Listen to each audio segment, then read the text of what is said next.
Welcome back, Dustin. Oh, hello. Look at us with our skates on. Our matching jerseys. Yeah. Couple of Canuck captain legends.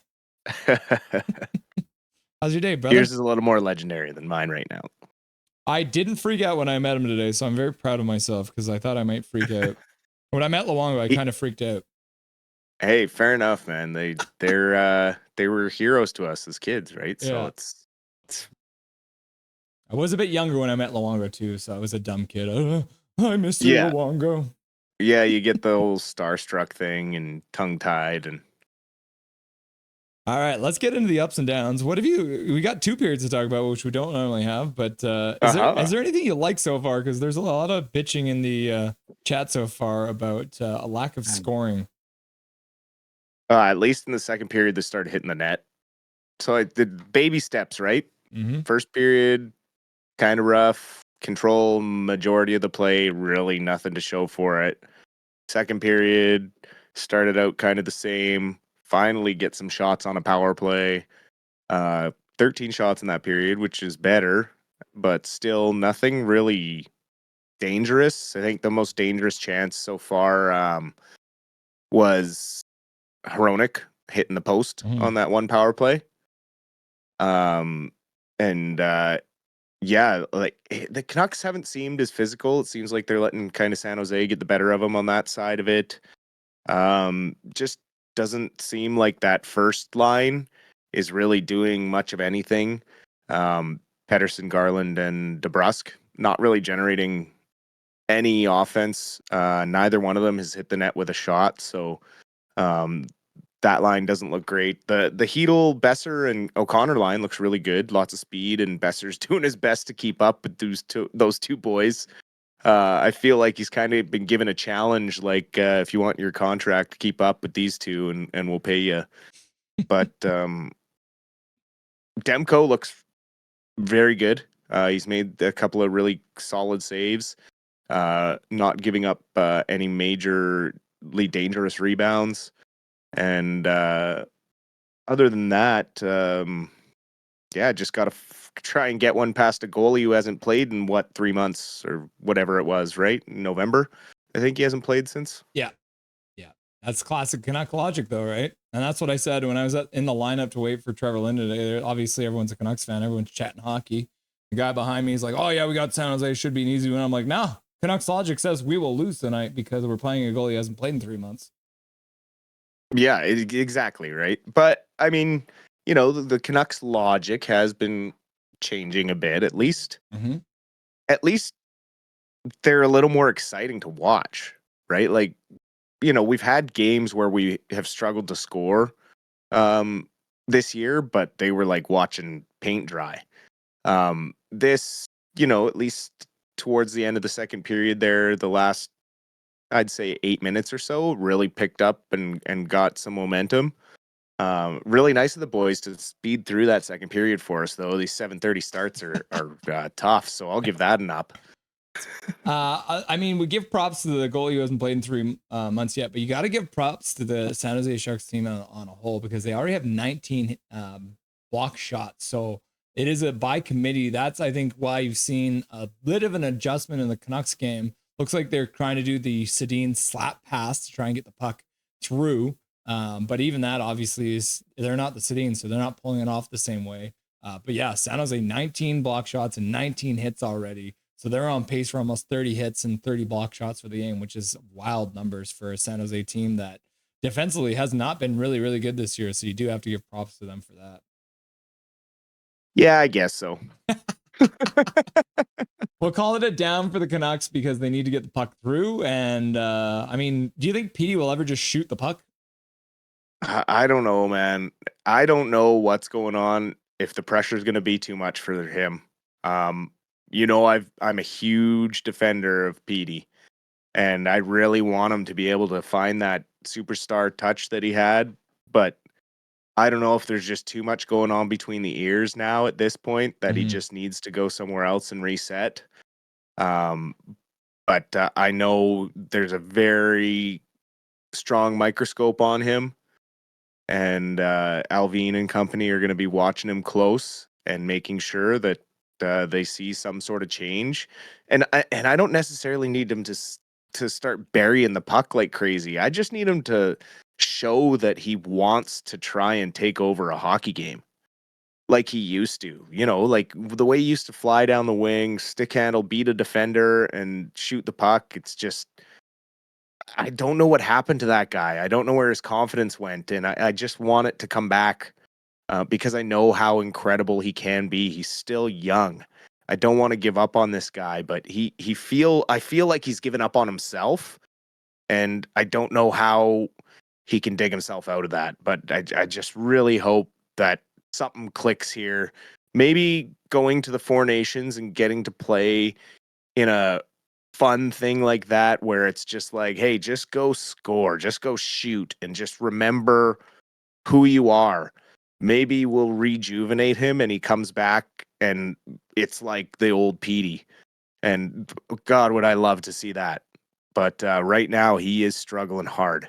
Yeah, I've seen some stats on Twitter lately where they're talking about his speed, and essentially, since for the last 12 months, his speed went from, if you're doing it on a scale of 1 to 5, before it was a 5, and for the last 12 months, it's been about a 3, and I think that might be the big part of why he is.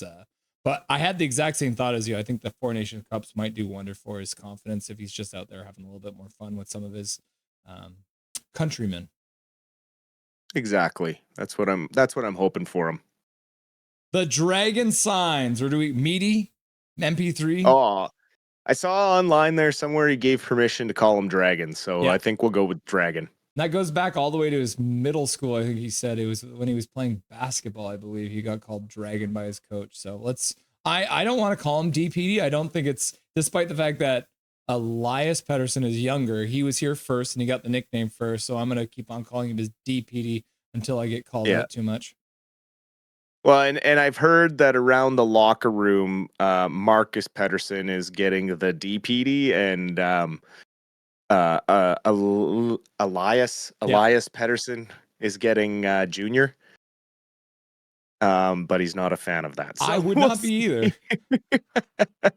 Well, he's bigger than all of them. He's getting called junior, so it's. I think Dragon's kind of cool. It's kind of like the second coming of the Eagle. He's like the new Edler, right? Yeah. He's supposed to be that new calm defensive guy that can really shore up he could be the defensive guy on the top pair or the defensive guy on the second pair. He's just really the 6 years 5.5 is really tidy work by Alvin and company. The first 3 years full new trade clause, which is fine. Those will be the best years of this contract. And then 4 to 6, he's got to give a 15-team list. So, there's options to move him. And with the growth of the salary cap that we've seen projected, his 5.5 is going to feel like peanuts for the quality of player that he is. He's one of the best defensive D-men in the league. So to lock him up now, you have the top 4 set for the next couple of years. And it also adds value to the Miller trade by confirming that he's not a rental player. So you actually made it swing more in the fact of a win, if you want to call trade win or loss, by being able to get that done so quickly. So I thought it was really good work, especially since if he had gone to free agency, his numbers would absolutely have dictated him like 6.5 million on the market. So for him to sign at 5.5, very pleased with that work by Alvin. Yeah, I heard him and his agent both comment on how impressed they were with how quickly the Canucks moved with it, and even just the whole negotiation. They were very impressed with everything the Canucks organization did. So I think that's a big part of why he ended up signing on that dotted line.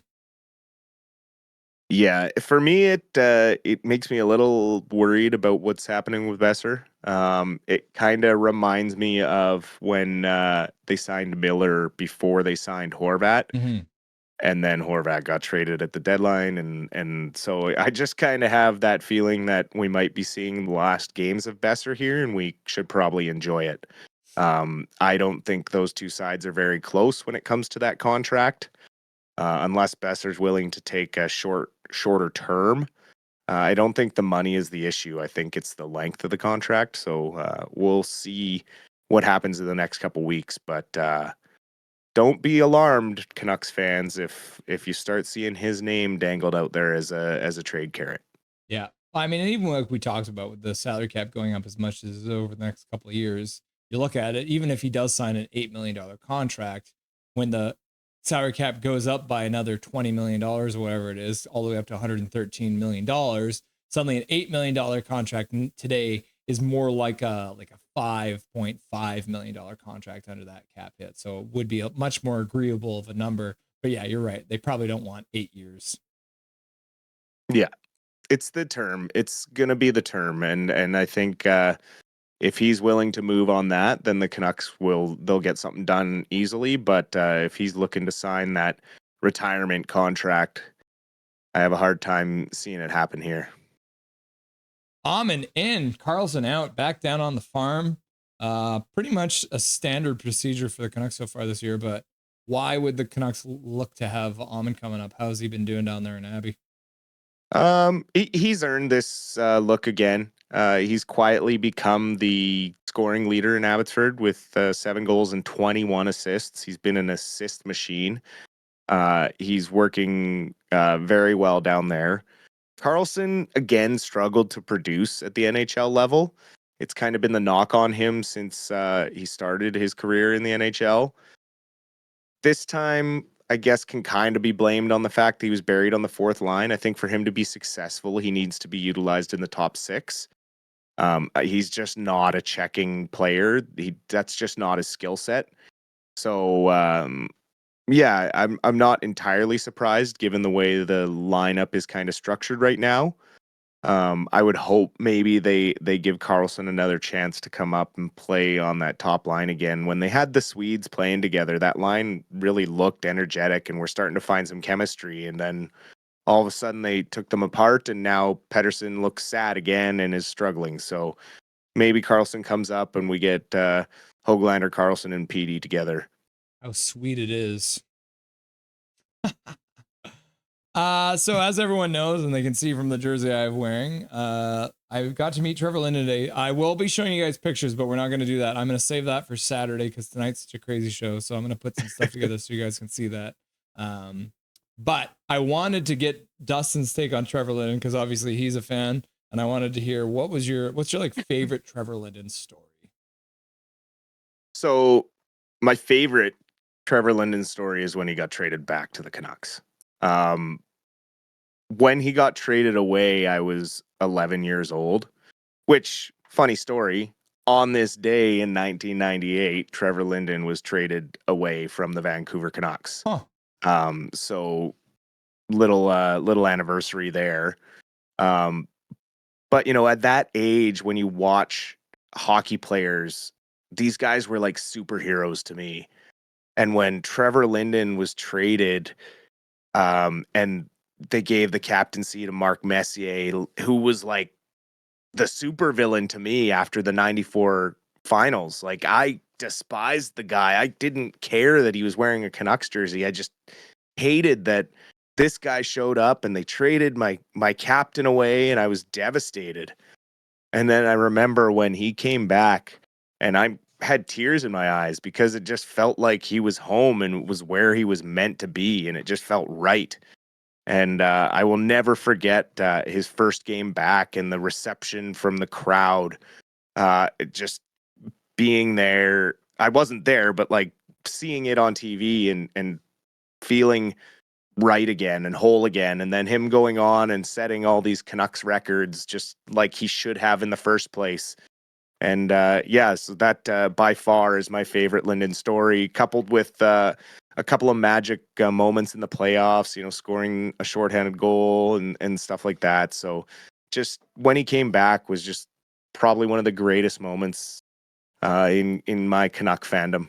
He was one of their best playoff performers when he came back, which is wild because he was really at the end of his career. He had no business performing like he was in the playoffs, but then all of a sudden he's their man, back right to where he was before. And that's one stat that I always throw around. Trevor Linden in Game 7s, he's tied for the 4th most points ever in NHL history in Game 7s with Wayne Gretzky, right? So you can't be in a more elite company than that for a man who comes in clutch when it really matters.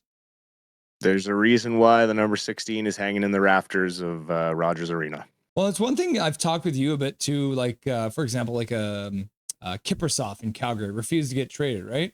So Calgary didn't get anything for him, right? Trevor Linden not only got traded, he got all these assets. It ends up at being one of the best trades in Canucks history. As much as I hate seeing Trevor Linden leave the team, I mean, the package they got out of that, and then to have him back after that, you got the best of both worlds in that trade, and then having him come back too.